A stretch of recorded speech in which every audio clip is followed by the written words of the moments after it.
আর এমন কি কি কাজ আছে যা মানুষের জীবনে কখনোই করা উচিত নয়, যার ফলে আমাদের নরকে যেতে হয় এবং কুকুরের জীবন পেতে হয়। হিন্দু শাস্ত্র অনুযায়ী এই পৃথিবীতে বসবাসকারী সমস্ত মানুষই তাদের কর্ম অনুসারে মৃত্যুর পরে বিভিন্ন প্রজাতিতে জন্মগ্রহণ করে।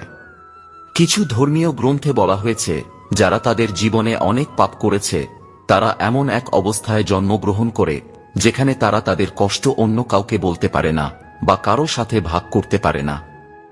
আজ আমরা আপনাদের বলবো সেই কাজগুলো কি যা একজন মানুষের জীবনে কখনো করা উচিত নয়, তা না হলে কুকুরের জীবন নিশ্চিত। নমস্কার বন্ধুরা, আপনাদের সকলকে অনুরোধ করছি এই গল্পটি শোনার আগে কমেন্ট বক্সে জয় শ্রীকৃষ্ণ লিখে ভিডিওটি লাইক করুন এবং চ্যানেলটি সাবস্ক্রাইব করুন।